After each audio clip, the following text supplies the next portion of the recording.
Well, good morning.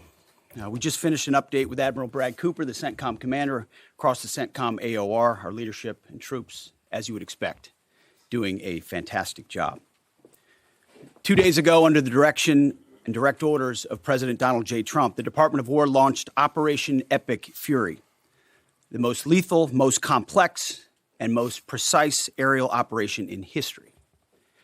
For 47 long years, the expansionist and Islamist regime in Tehran has waged a savage, one-sided war against America. They didn't always declare it openly, except for their constant chants of death to America. They did it through the blood of our people. Car bombs in Beirut, rocket attacks on our ships, murders at our embassies, roadside bombs in Iraq and Afghanistan, funded and armed by Iranian Quds Force and IRGC killers. My generation of veterans carry the names of brothers who never came home. Brothers butchered by Iranian-backed roadside bombs and well-armed militias, thousands of our own. We didn't start this war, but under President Trump, we are finishing it. Their war on Americans has become our retribution against their Ayatollah and his death cult. It took the 47th president, a fighter who always puts America first, to finally draw the line after 47 years of Iranian belligerence. He reminded the world, as he has time and time again, being an American means something unbreakable. If you kill Americans, if you threaten Americans anywhere on earth, we will hunt you down without apology and without hesitation, and we will kill you. President Trump has also been very consistent. Crazy regimes like Iran, hell-bent on prophetic Islamist delusions, cannot have nuclear weapons. It's common sense. Many have said it, but it takes guts to actually enforce it, and our president has guts. Iran's stubborn and self-evident nuclear pursuits, their targeting of global shipping lanes, and their swelling arsenal of ballistic missiles and killer drones are no longer tolerable risks. Iran was building powerful missiles and drones to create a conventional shield for their nuclear blackmail ambitions. Let me say that again. A conventional shield for their nuclear blackmail ambitions. Our bases, our people, our allies, all in their crosshairs. Iran had a conventional gun to our head as they tried to lie their way to a nuclear bomb. It almost worked under Obama and his terrible deal, but not under this president. Turns out the regime who chanted death to America and death to Israel was gifted death from America and death from Israel. This is not a so-called regime change war, but the regime sure did change, and the world is better off for it. Today, in their desperation, the enemy is unmasked as Iranian missiles and drones rain down indiscriminately on the hotels, airports, apartments, and other civilian targets of their neighbors. Cowardly terrorist tactics from a regime that for decades has trafficked in cowardly terrorist tactics, lies, death, and destruction to this day. The Iranian leadership has built nothing except proxies and missiles and drones and deeply buried nuclear factories and facilities. Peaceful nuclear ambitions do not need to be buried underneath mountains. Last June, Operation Midnight Hammer obliterated their nuclear program to rubble. Afterward, we told them plainly, that's it, now make a deal. They arrogantly refused. We said, rebuild it, and we'll stop you again, this time far worse. Well, President Trump, Secretary Rubio, Steve Witkoff, Jared Kushner, they bent over backwards for real diplomacy, offering pathway after pathway to peace. I watched it. I was there. They tried over and over and over again earnest attempts at peace. The former regime had every chance to make a peaceful and sensible deal. But Tehran was not negotiating.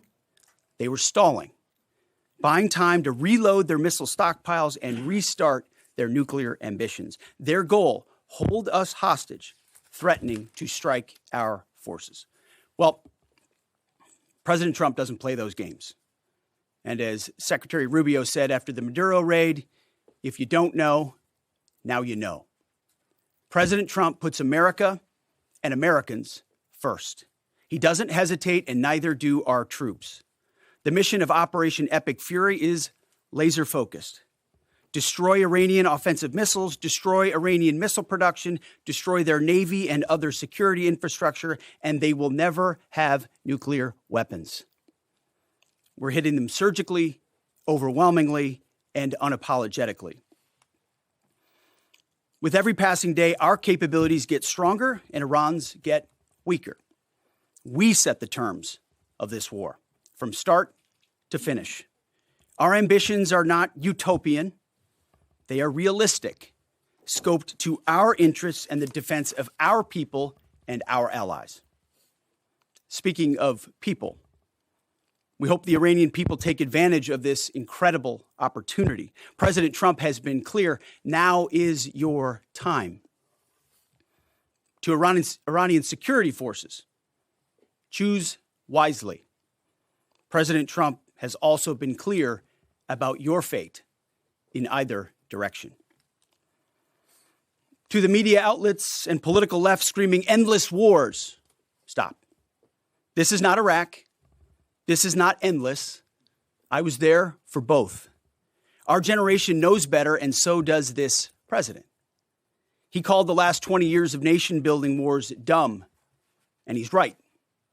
This is the opposite. This operation is a clear, devastating, decisive mission. Destroy the missile threat, destroy the Navy, no nukes. Israel has clear missions as well, for which we are grateful. Capable partners, as we've said since the beginning, capable partners are good partners. Unlike so many of our traditional allies who wring their hands and clutch their pearls, hemming and hawing about the use of force. America, regardless of what so-called international institutions say, is unleashing the most lethal and precise air power campaign in history. B-2s, fighters, drones, missiles, and of course, classified effects. All on our terms, with maximum authorities. No stupid rules of engagement, no nation-building quagmire, no democracy-building exercise, no politically correct wars. We fight to win, and we don't waste time or lives. As the president warned, an effort of this scope will include casualties. War is hell, and always will be. A grateful nation honors the 4 Americans we have lost thus far and those injured. The absolute best of America. May we prosecute the remainder of this operation in a manner that honors them. No apologies, no hesitation, epic fury for them and the thousands of Americans before them, taken too soon by Iranian radicals. Before I turn it over to General Caine for the operational update, let me speak straight to you, the Joint Force, our warriors on the front lines. This is your moment. This is the generational turning point America has waited for since 1979, and since the rudderless wars of hubris my generation, our generation, endured. Don't listen to the noise. Just stay focused. Our commander-in-chief is steady at the wheel. We face a determined enemy, but you are better. But we must prove it every single day. History doesn't care if we're tired, if we're scared, or if the fight feels big. It demands warriors who rise anyway. Peace through strength, the warrior ethos, lethality, unity of purpose, those are not slogans. They're the beating heart of what it means to wear the uniform, that uniform. You think clearly under fire, you act decisively in chaos, you uphold the Constitution, and you uphold our country without hesitation. We are not defenders anymore.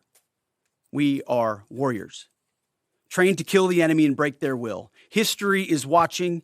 Be the force you swore an oath to be, focused, disciplined, lethal, and unbreakable. We will finish this on America First conditions of President Trump's choosing. Nobody else's, as it should be. And know this above all, President Trump and I have your back, always. Through fire, through criticism, through fake news, through everything. We unleash you because you are the best, most powerful, most lethal fighting force the world has ever seen. May Almighty God watch over you and his providential arms of protection extend over you. Godspeed, warriors, and keep going. General Caine, over to you. Thank you, Mr. Secretary, and good morning, everyone. The purpose of my portion of the briefing today is to update you and the American people on the actions taken thus far. The briefing will discuss the preparation, the planning, setting the force, the early operations, and how we're assessing the progress thus far. So let's get started. On Saturday, 28 February, at 01:15 Eastern Standard Time, 9:45 a.m. local Tehran time, on the orders of the President of the United States, U.S. Central Command, under the command of United States Navy Admiral Brad Cooper, commenced Operation Epic Fury. As I said, I'm going to walk you through the initial phases of the operation, but first, I want to express my deep condolences and the condolences of the Joint Force to the Department of War personnel killed and wounded in actions thus far. As the Secretary said, they're heroes and represent the best of our nation has to offer. They're true examples of what selfless service means. Our deepest and heartfelt condolences are with their families, their friends, and their units.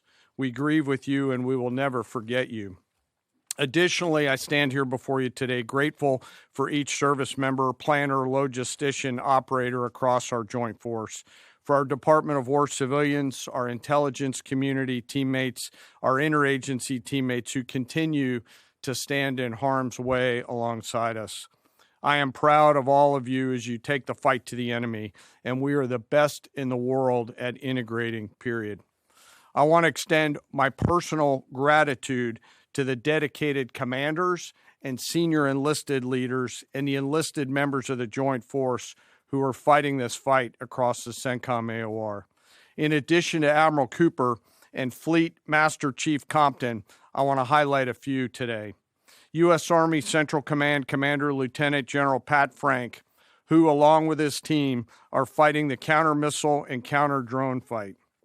United States Navy Central Command Commander Vice Admiral Kurt Renshaw and his team, who are engaged with the Iranian Navy and projecting American naval combat power from the seas. And United States Air Force Central Command Commander Lieutenant General Derek France and his leadership team, who are crushing Iranian targets from the air. I want to highlight the support to the CENTCOM fight from other combatant commands who are directly involved with this effort, to include U.S. Spacecom, U.S. Cybercom, and U.S. UCOM. I also want to specifically call out United States Transportation Command and U.S. STRATCOM for their contributions to this fight. We cannot project American combat power at the time and place of our choosing without both. And finally, I want to express how deeply thankful I am for the continued service and sacrifice of the entire Joint Force and their families. Their unwavering commitment and dedication are the cornerstones of this effort. So let me start with a few details.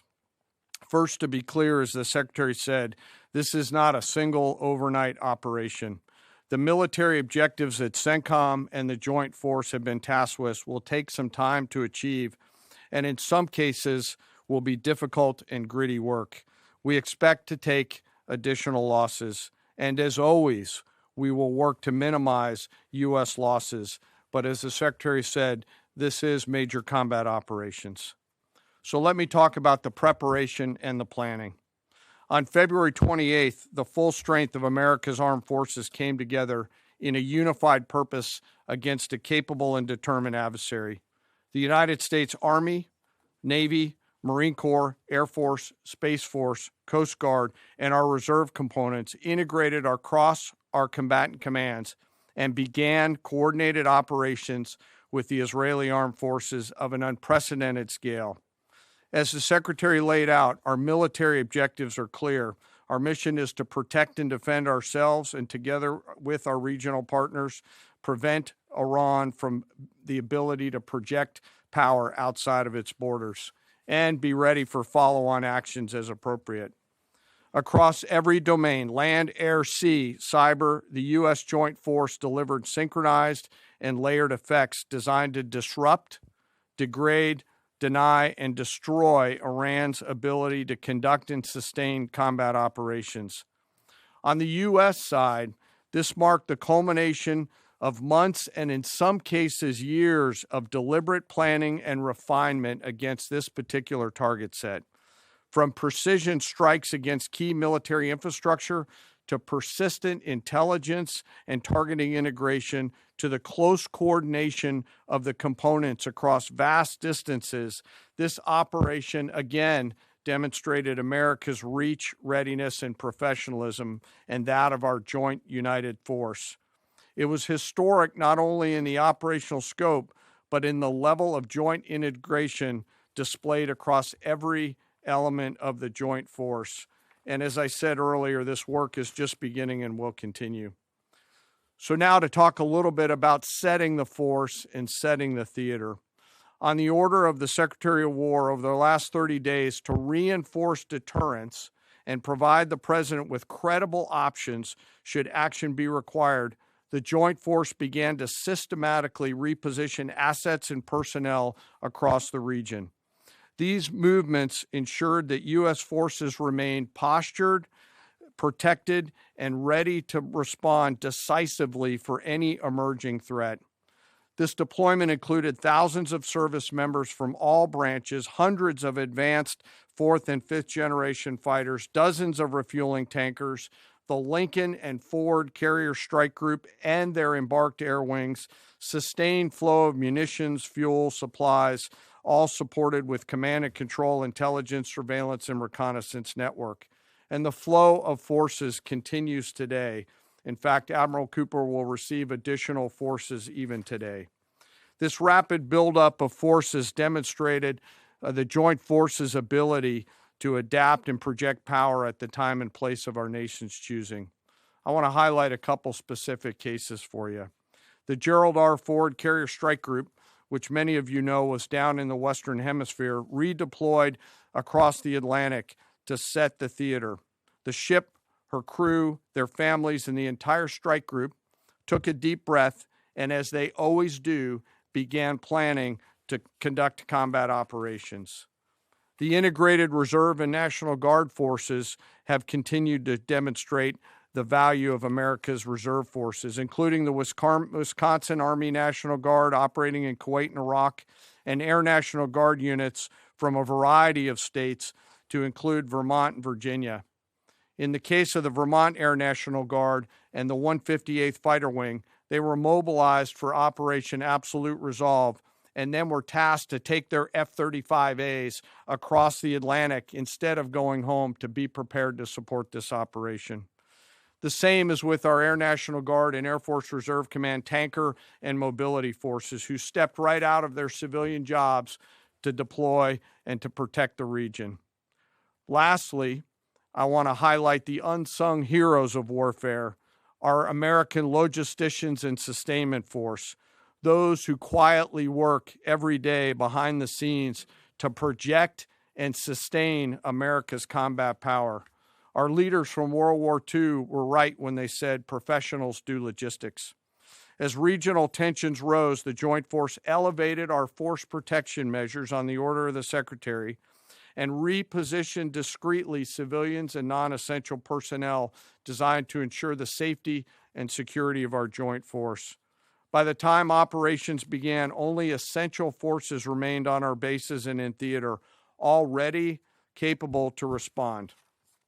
So now let me move to H hour. At 3:38 p.m.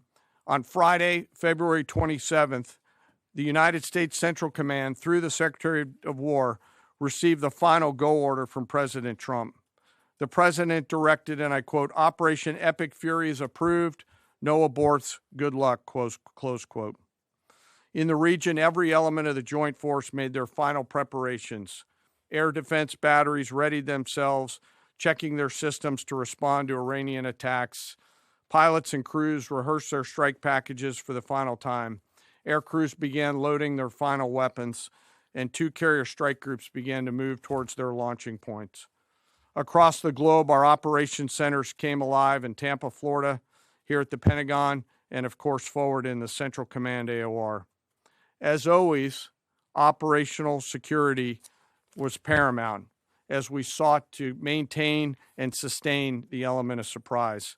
This operation was highly classified so that at H hour, the enemy would see one thing: speed, surprise, and violence of action. The first movers were U.S. Cybercom and U.S. Spacecom, layering non-kinetic effects, disrupting and degrading and blinding Iran's ability to see, communicate, and respond. At H hour, the beginning of major combat operations, 01:15 local Eastern Daylight Time, 9:45 local AM Tehran time, as dawn crept up across the Central Command AOR, the skies surged to life. More than 100 aircraft launched from land, sea, fighters, tankers, airborne early warning, electronic attack, bombers from the States, and unmanned platforms, forming a single synchronized wave. This was a daylight strike based on a trigger event conducted by the Israeli Defense Forces, enabled by the U.S. intelligence community. The first shooters at sea were Tomahawks unleashed by the United States Navy, closed in on Iranian naval forces, and began to conduct strikes across the southern flank in Iran. On the ground, forces fired precision standoff weapons, measured, deliberate, precise, and lethal. This was a massive, overwhelming attack across all domains of warfare, striking more than 1,000 targets in the first 24 hours. We are now roughly 57 hours into the operation. In the initial phase, CENTCOM's focus was systematic targeting of Iranians' command and control infrastructure, naval forces, ballistic missile sites, and intelligence infrastructure designed to daze and confuse them. Coordinated space and cyber operations effectively disrupted communications and sensor networks across the area of responsibility, leaving the adversary without the ability to see, coordinate, or respond effectively. The combined impact of these strikes, swift, precise, and overwhelming, has resulted in the establishment of local air superiority. This air superiority will not only enhance the protection of our forces, but also allow them to continue the work over Iran. Over the course of the last 2 days, the Joint Force has launched hundreds of missions from land and sea and delivered tens of thousands of pieces of ordnance. The effort continues to scale. This included American B-2 bombers, which again, similar to Midnight Hammer, flew a 37-hour round-trip sortie from the continental United States, dropping precision, penetrating munitions on Iranian underground facilities across the southern flank and slightly deeper. Additionally, Israel has separately executed hundreds of sorties against hundreds of targets. Beyond Air Force and Navy aircraft strike packages, coordinated salvos of precision standoff weapons from across the region have neutralized hundreds of pre-planned targets. As I mentioned earlier, in support of these kinetic operations, U.S. Cybercom and Spacecom have continuously layered effects to disrupt, disorient, and confuse the enemy. I will note that this operation had several combat firsts, which I'll allow at some point in the future Admiral Cooper to talk about since he owns the AOR. While we've prosecuted a relentless offensive campaign, our defense has been equally important. Across the theater, operations have remained steady and disciplined. Once again, our integrated air and missile defense network is performing exactly as it's intended. U.S. Patriot and THAAD batteries, along with ballistic missile defense-capable Navy destroyers, continue to coordinate and execute intercepts with precision and consistency. I wish that every American could hear the voice communications like I have as these joint operations centers remain calm, focused, and cool while executing under fire over and over again. Collectively, these systems have intercepted hundreds of ballistic missiles targeting U.S. forces, our partners, and regional stability. The threat from one-way attack UAVs has remained persistent. Our systems have proven effective in countering these platforms, engaging targets rapidly. Each intercept represents hundreds of hours of training, readiness, and technology all coming together to work as designed. We will remain vigilant in the counter UAV fight. And the defense of the region is not ours alone. As the threat grew, our partners surged in beside us. Air defense batteries in Qatar, the UAE, Kuwait, Jordan, and Saudi Arabia joined the fight, proof positive that years of training, trust, and hard-earned integration pay off. I am aware of the loss of 3 U.S. Air Force F-15Es overnight in the region. I am grateful for the safety of the crews, and we know that this was not from hostile enemy fire.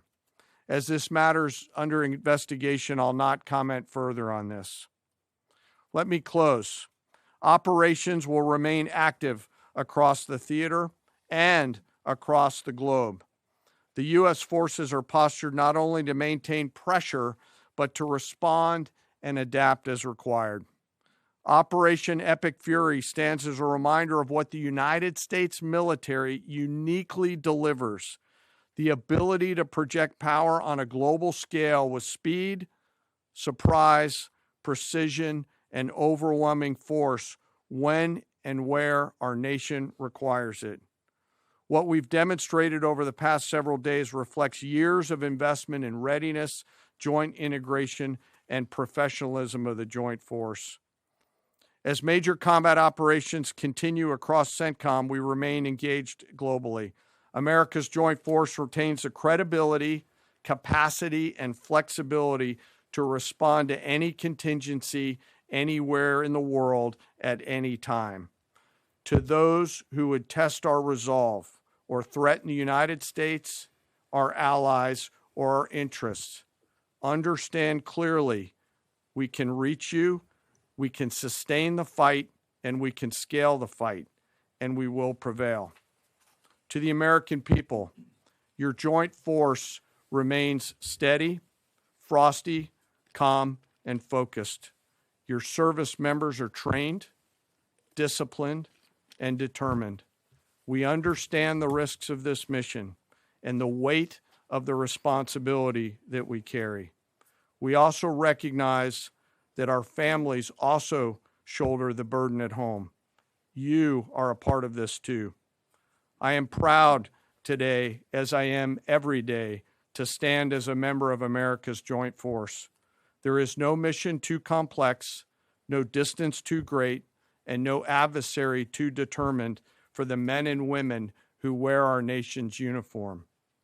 We mourn our fallen, we honor their families, and we continue our mission with focus, unity, and strength. And now I'm happy to take any questions. Thank you, Mr. Chairman. Right here. Go ahead.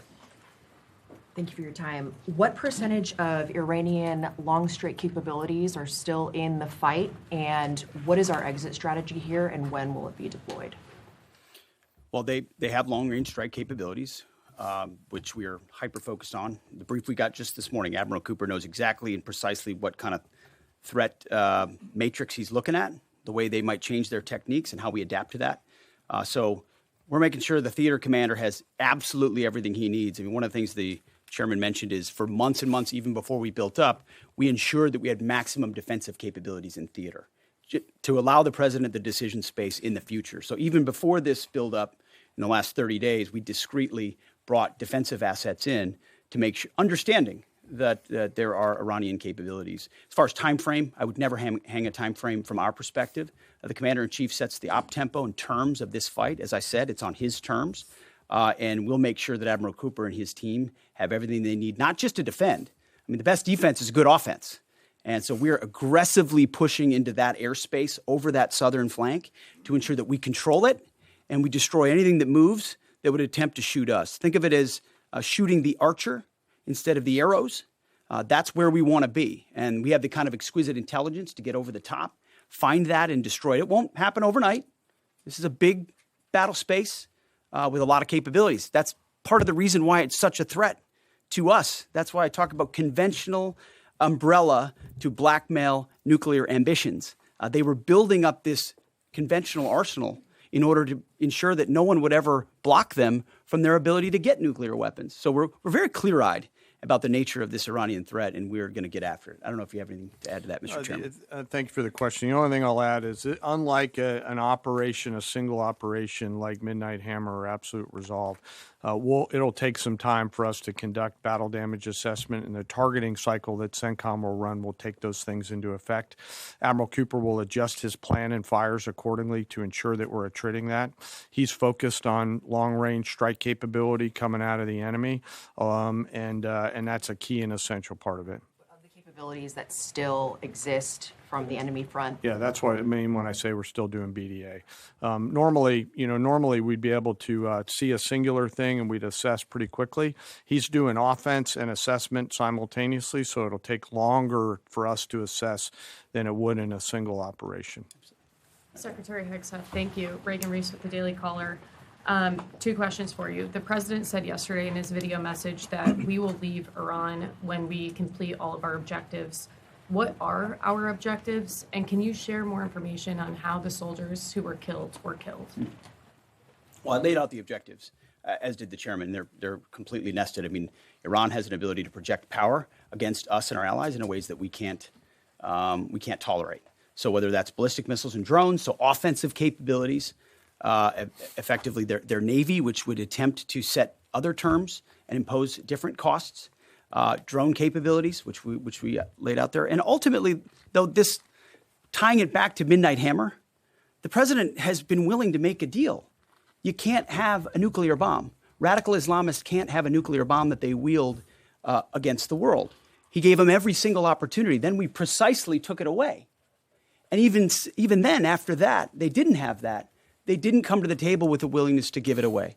So ultimately, those nuclear ambitions, which never ceased, are something that had to be addressed as well. So that's a discrete sense of what's being addressed here to ensure that they can't use that conventional umbrella to continue a pursuit of nuclear ambitions. And then as it pertains to the U.S. casualties, that particular incident was, you have air defenses and the lot's coming in and you hit most of it. And we absolutely do. We have incredible air defenders.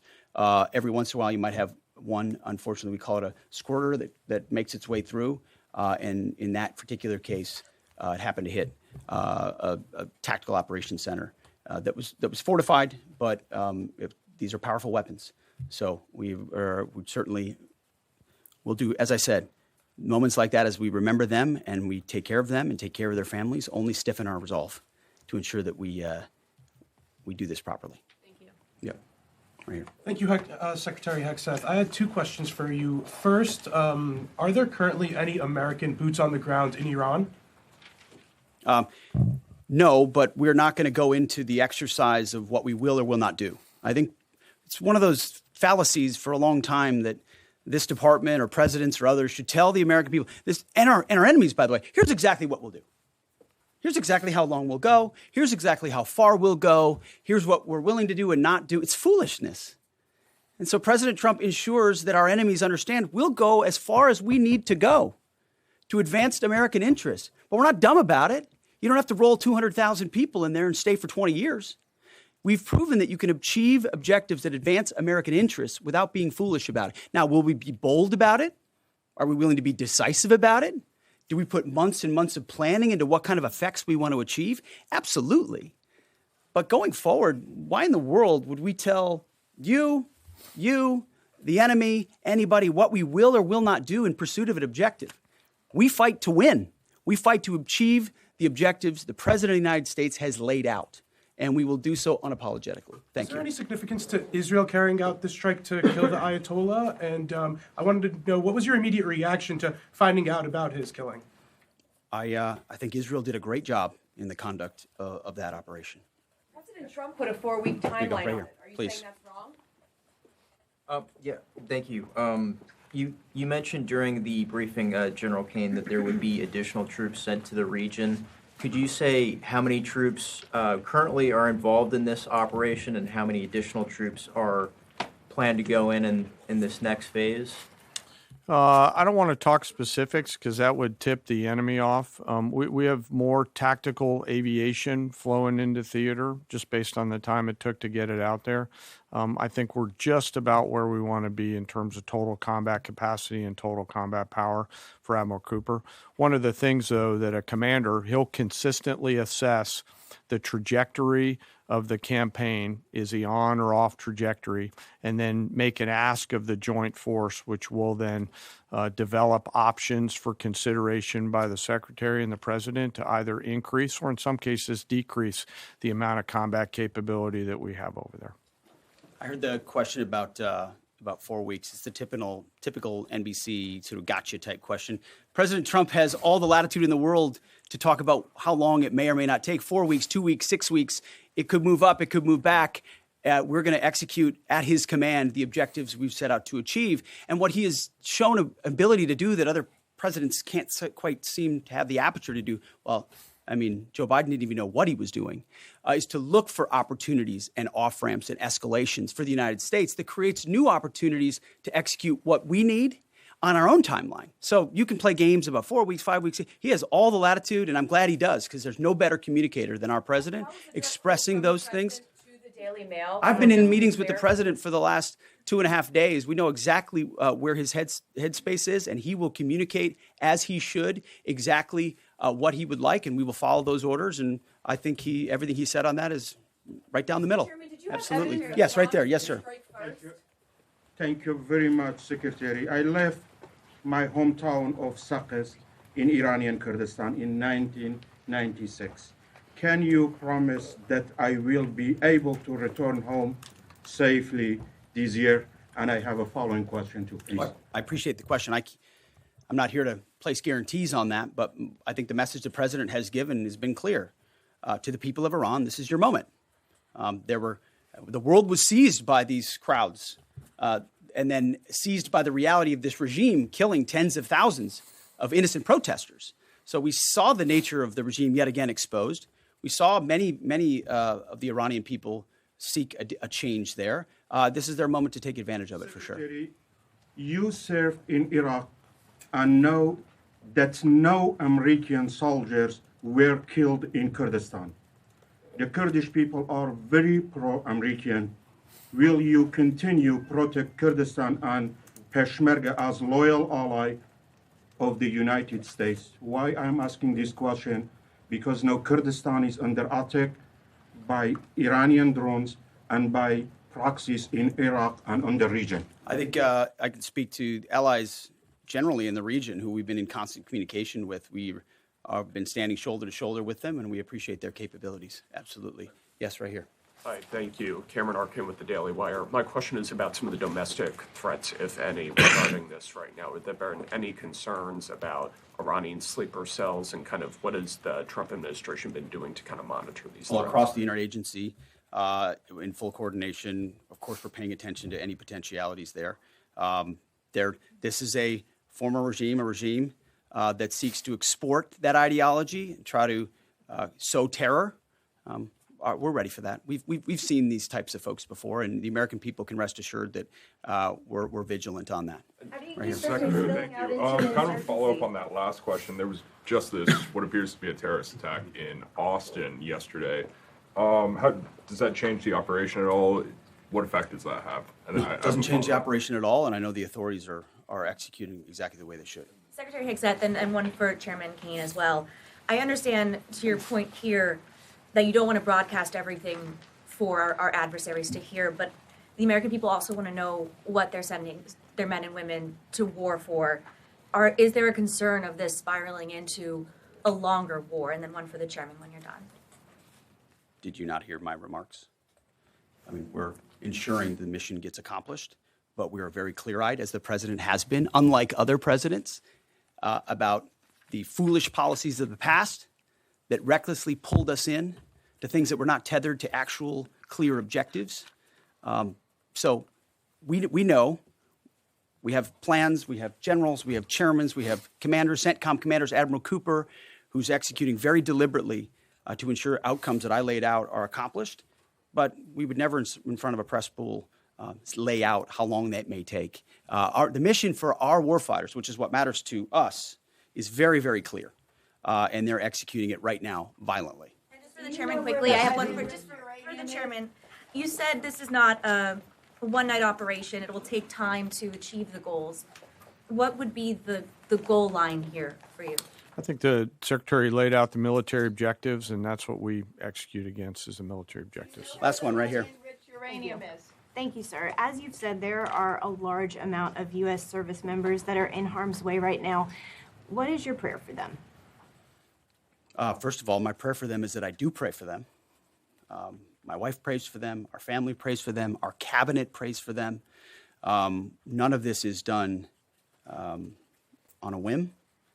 Having been in their boots, having been in their shoes, having been in their flight suits, I know we think about them with every decision that we make and every recommendation that we make to the President of the United States. Those recommendations are made prayerfully. And when I pray every day for them and for this mission, I pray simply for the biblical wisdom to see what is right and the courage to do it. It's going to take courage to follow through on this. There's going to be a lot of noise, and we pray for that, and we hope all of you do as well. Thank you very much. Appreciate it. Thank you.